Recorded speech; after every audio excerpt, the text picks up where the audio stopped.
What was the worst, most damaging way you took revenge? A buddy of mine insulted me. So I got him drunk. Took him down to the family catacombs. Chained him to a wall inside an alcove. And bricked up the front of the alcove. No regrets. Someone call the police. I screen capped photos from my wife's lover's Facebook and sent them to the school administration because he was a teacher and posting pics of your student's test then making fun of them is not cool at all. He was fired at the end of the year. Edit, after his dismissal. I divorced her and got her removed from her position at a daycare because it was a church-based facility with morality clauses for employment. All it took was a conversation with the pastor and she was phased out at the first available opportunity. That's genius. I love it when revenge is also pure justice. Sorry about the rest though : I've posted this story before but it's relevant. I got to dispense a little justice to my neighbor once. I met the neighbor sitting outside shining boots. He was in the Army National Guard. I walked over to introduce myself and we talked a bit about the army. I helped him shine his boots and pulled a couple of beers out of the cooler that I kept in the back of my truck. Fast forward a few months. And I'm silently wondering if I'm an alcoholic. The case of beer that I bought day before yesterday had dwindled to a 6-pack. I shrugged it off. I drove my wife's car to work one day that week. My wife worked in a shop across the street and phoned me to tell me that she's been watching the neighbor climb into my truck and stuff his pants with my beer. At first, I was going to confront him and demand restitution, but I decided that I could avenge my missing cans of beer by switching to bottles. So I switched. And when they were empty I refilled them with recycled beer and recapped. Put them in my cooler and waited patiently. A few went missing. I waited. Nothing else was taken. My point was made. You made him drink Bud Light. You are Satan. When I was 11 there was a guy in the year above me that used to be a bully. He would stand over everyone and he was massive for a 12-year-old. One day after doing physical education class, I went to get changed into uniform in the changing room that was backed onto his classroom. Just my luck this douche happens to be in there. What are the odds? Anyway, a few words are exchanged before he shoves me really hard into all these school bags that were stored in there and leaves. When I dusted myself off something caught my eye. It was his bag. His mum had written his name in big bold letters, so I thought duck him and had a look, and to my great joy discovered the sickest Dragon Ball Z card collection. He was a rich kid as well as a bully and had them at school to show off, so yeah, I stole them and never looked back. After school I seen him crying like a rich, telling his mum that they are missing. Edit, yes, my English isn't the best, I'm sorry. You should have scattered the cards across the world and once he recollected them it'd grant him a wish. Ah damn it, I'm not proud of this. There was a girl on the bus. We'll call her Zeech. ZB was not a nice person. Played truant all the time. But her dad was friends with the head, so she got off scot-free. Made fun of other kids. Kept one guy on the ropes and then webcammed herself having sex with her boyfriend to him. Was just a dumb meanich in general. So one day I was talking to my friends and made a silly joke about something sexual, not including her, and she just chimed in with a Richie comment about me being out of my depth and cackled at my then teenage lack of a girlfriend. Just standard itchy stuff. She does this twice more over the week. I was currently going through a depressive phase, so I just felt down about it. Then a few months later a friend told me that she had got an abortion over the summer. At first I was just bemused. Then I realized what this meant. So I added her on MySpace as a generic hot guy and commented how cute she was. She instantly added me. Naturally.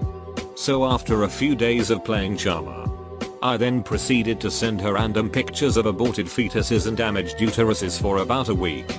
She quit school at the end of that term and left for good. Cough. So yeah, that's a bully Nancy Grace was talking about. I was playing follow the leader with my best friend in kindergarten. He was the leader and ran up the slide. We weren't supposed to run up the slide. But we were 5 years old and could make our own decisions. I followed him. But the teacher saw me and told me to sit down on the pavement until recess was over. So I told her that my friend went up it first and I just followed. The teacher called him over and asked if what I said was true. To which he said no, so then I told him we weren't friends until he said sorry. That showed him. He said sorry and then we played Tony Hawk on his N64 after school. Well, that was adorable. A neighbor who I never met accused me of trying to stab her dog through a double fence this winter. They have a wooden 6-foot stockade fence surrounded by a 4-foot chain link fence. The dog was injured on something in their backyard and required several stitches, which resulted in a large vet bill that they couldn't afford. They concocted the story that their animal-hating neighbor did this and began a fundraiser and raised quite a sum of money. Way more than the bill was. I had no idea about this whole drama until a friend in the police department told me of what this whacker was accusing me of. So once I found out, I requested a copy of the police report where the neighbor stated that the dog was hurt in their yard. There wasn't any blood or human footprints near the fence etc. And I posted it to the fundraising site. She lost friends and reputation for $400. Wait. She raised the money for the bill and it was under $400. Not me. But my brother has always been one of those evil geniuses thinking 10 steps ahead of everyone else. In kindergarten he went to a fancy private school and used to get picked on a lot for wearing glasses. The one time he actually fought back in self-defense. He got sent to the principal's office and lost recess privileges for a week. This was in January. He held on to that resentment all year. Fast forward to the last day of school. My brother consumes as many liquids as he possibly can. And then doesn't use the bathroom all day. In the last hour of the day, he sneaks into the principal's office and pees everywhere. We're talking all 4 walls, floor, and ceiling. Eventually, my brother gets caught. When the principal asked why he did it, he looks him straight in the eyes and says, "You pissed me off. So I pissed on you. And that's how you get expelled from private school." Wow, he must be insanely smart to pull that off in kindergarten. Amazing. I had this really itchy neighbor a few years ago. She and her boyfriend always did random shit to me and my stuff. Once she drew on my car with Sharpie. It was a pen 15. Stole my garbage bins and hid them in her backyard. I've called the police on her many times. But she's got connections there, so she was always let off. Then she killed my cat. He was an outdoors cat. And while he was chilling, she fed him rat poison. How do I know? She told me so. Apparently he was agitating her dogs, so she killed him. Her dogs were fancy as top notch. 10k a piece dogs. They were all show dogs and ducking adorable. So I took all 3 of them and gave them to various friends' family members. One is in Canada, one in the UK, and another in Japan. I didn't think I'd get away with it. But she didn't have any of those tracking microchips in her dogs, so I literally just took off the collar and they were mine. I moved shortly after that. But apparently she's still looking for them. TLDR, itchy neighbor killed my cat. So I stole her dogs and scattered them across the world. Damn man, that's awesome. You didn't have to stoop to her level. No animal was harmed. And your pals got some dope pets. I'm biking my dog around my neighborhood. Some guy almost runs me over with his SUV while laughing and turning onto his driveway. I have to jump off my bike to avoid him. I get really pissed off and start punching and kicking his car like a meth addict and a wall. He gets scared and stays inside his car. I walk to the back and pull out my pocket knife and put a huge gash along his back door with a huge grin on my face just to freak him out more. I go back to my bike with my dog waiting patiently because he's never seen me that mad, and we bike home together towards the sunset. I was walking across the street at a crosswalk carrying a half gallon of milk home from Walgreens. And a lady comes around the corner and actually does hit me with her car. She was only going like 10 miles an hour, so I just fell onto the hood of her car, but my milk busted and is starting to spill everywhere. Then she yells at me, "Watch where you're going," through her window. My rage levels were over 9,000. I tossed the now open half gallon of milk into her car, flipped her the bird and walked away. In 6th grade, some kid made a snide remark in class about my name. And the whole class laughed. I saw him in the hallway carrying books the next day. So I kicked the back of his knee. The sound of teeth on linoleum still fills the spaces between my thoughts. I once took a spider that bit me and put it into a hot pan and just watched it get carbonized. When I was 14, my father and I spent every evening for a week refinishing a deck for a client. We finally get paid $600 in cash and head home for dinner. As we enjoy our meal inside, something darker is happening outside. The neighborhood teens who frequently roamed our street happened to be walking by our driveway when they decided to see if any cars were unlocked. Guess which one was? The car with the cash. We were close to finishing dinner when my dad thought he heard something outside, which simultaneously made him remember the cash. He rushes out and sees the teens running off, only 25 yards down the road. After checking the car extensively for the money, he decides to call the cops. They believe him because the kids had done this before. Unfortunately, without them recovering the money, nothing could be proven. It was gone. For the next 2 years, I took every opportunity for revenge. I ambushed them at night with a paintball gun once. Trapped 3 uncolored outdoor cats I knew belonged to them and turned them into the shelter. I called the cops each time they drank beer outdoors, then sat and watched them get picked up. All of it felt good, and I feel we're even. My ex-GS neighbor was always accusing her of not picking up after her dog. One day my ex opens her front door, and many piles of dog poo are there on the step, obviously put there by the neighbor. X then takes a bucket, puts all of the turds inside, fills the bucket with hot water, and walks to the neighbor's house. When the neighbor answers the door, my ex throws the hot bucket of dodged water in the lady's face and into her house. My ex was arrested for assault. Edit. Clarity. I made a kid eat his own parents. Chopped up into chili. So everyone has heard of the classic X-lax in the brownies trick, right? Well, my buddy pulled that weak sauce on me about a week ago, so I pulled this little ditty on him to show him just how much more worse it can get.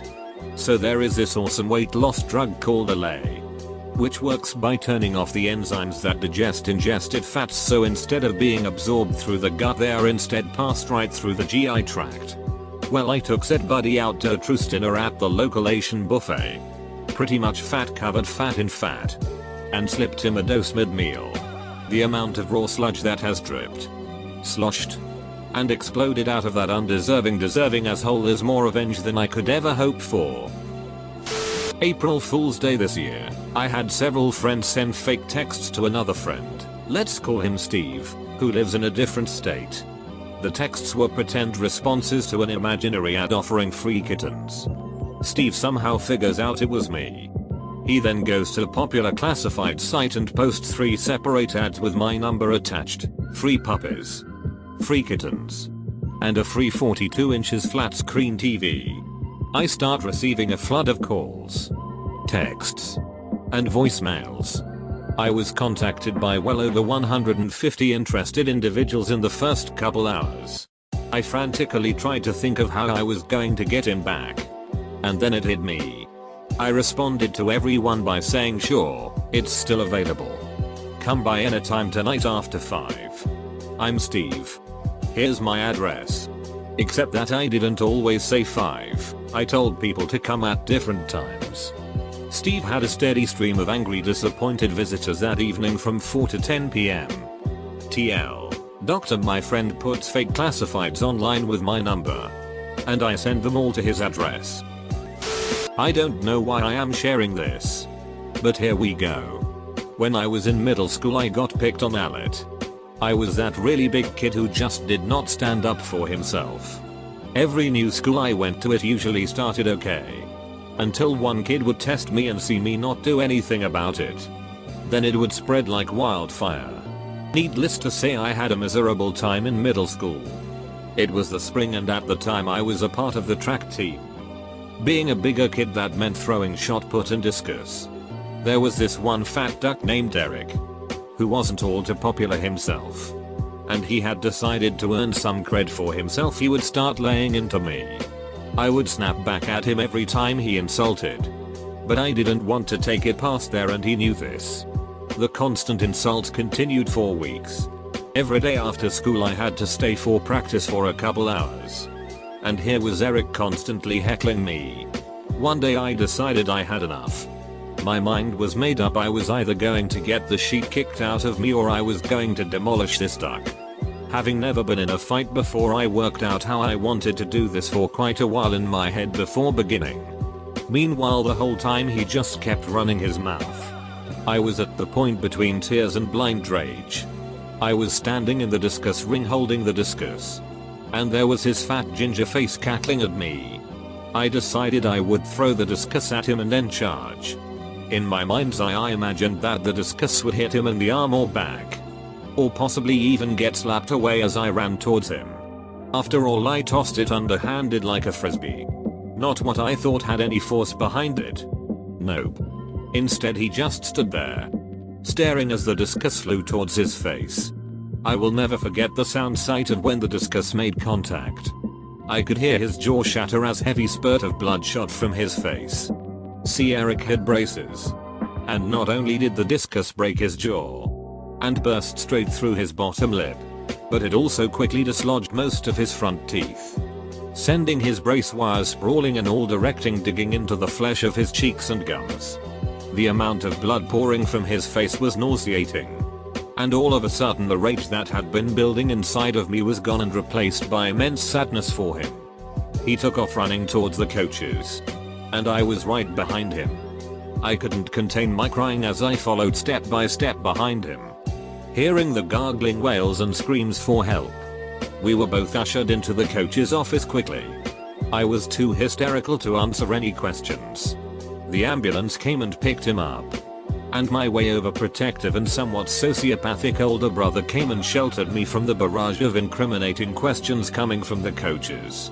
My brother grabbed me to pull me out of the room and take me home. The coach shoved past him and pushed me back into the chair, stating that I wasn't going anywhere. My brother turned around and knocked him out cold and we left. Over the next few days everyone kept their distance from me at school. The principal finally called me in and asked that I write a statement of what happened. I said it was an accident and that it slipped. Turns out the rest of the guys who were around had turned in statements saying the same thing. A while later they confessed they thought Eric had it coming. And they were glad I had finally stood up for myself. Truth is, I don't feel great about it. As an adult, it is one of the memories that haunts me. What makes it even worse, we moved that year and I ended up going to a different nearby high school in the same district. Freshman year at track practice, the coach sat us down and told everyone my story as a cautionary tale of safety. I don't think he knew it was me he was speaking about. Over the next few years I would hear classmates and teachers and other people in the community repeat it as almost an urban myth. All the while I sat quietly knowing the true story. Because it was about me. Edit. Thanks for all the replies. And the gold. In Catholic grade school, we took notes for 1 hour every day in theology class. Then were given an exam that covered the entire year. I deliberately waited until mid-May. Then acted out in class so that I'd have a lunch detention. That basically means they leave you unattended in your classroom, doing some bullshit assignment while everyone else is out at recess. During lunch detention, I stole the theology notebook from a kid's desk. I hated him and threw it in the sewer on my way home. He had to borrow someone else's notebook and rewrite the entire year's worth of notes by hand. It took him over a week, working 3 to 4 hours per day. Edit. Thanks for the feedback. Some of you pointed out that I didn't give the backstory. I know it's cliche, but my grade school was very divided between the popular jock kids, most were also rich, and the rest of us. This kid was a popular jock and taunted me day after day. He was smaller than I was, but he was always surrounded by kids who were looking for an excuse to kick my ass, which happened more than once. So I just had to put up with it. Second year of high school. Ski trip to Italy. Fantastic. We're walking through this moderately large Italian town through the snow to our hotel, when we come across a large stretch of grass, buried under 3 feet of snow. Giant snowball fight ensues. I have no friends at this point. No alliances. So I just try and stay out of it. Wading through the snow. Until this huge ducker in my ear comes up behind me and shoves me hard into the snow. I hear him guffaw and stomp away. I know who he is. I will always remember. But right now I'm stuck in the snow. I push myself up and try to walk. But I create a vacuum under my feet and somehow my boots get sucked off. I stagger backwards with my feet covered in socks saturated in freezing water and fall backwards down a slope. I am completely freezing and soaked. I fight my way back up the hill. But I'm only 3.5 feet tall. The snow is up to my shoulders and it takes an age. When I finally reach the top, my class is gone. Long gone. I'm lost in some town with no idea where to go. I eventually managed to find my boots again. And with a lot of luck I even managed to find the hotel after an hour of trekking around. A year passes. I end up befriending my nemesis. I bond with him over the next 2 years. Gaining his trust. Keeping him close, when one day we're walking back from school. And I am struck by thought, here he is. Vulnerable. Trusting. Oblivious. I fall back and let him walk ahead slightly. And then I take a run up and kick him in the ass as hard as I possibly can. As you may recall, this is a big bloke. And by this point I am still not a giant. Now a towering 3 feet 9. But he falls to the ground clutching his ass. I start laughing manically. That was for pushing Emmy in the snow 3 years ago, you duck. I shout. Pointing at him. You pushed Emmy in the snow on that ski trip and I didn't know where I was and I ended up missing dinner. I have waited so long for this. He just stares at me. Gobsmacked. Then he starts to laugh, that familiar guffaw of his. Wow, Madison, you are one sneaky little bastard. TLDR, guy pushed me in the snow, I kicked him in the ass.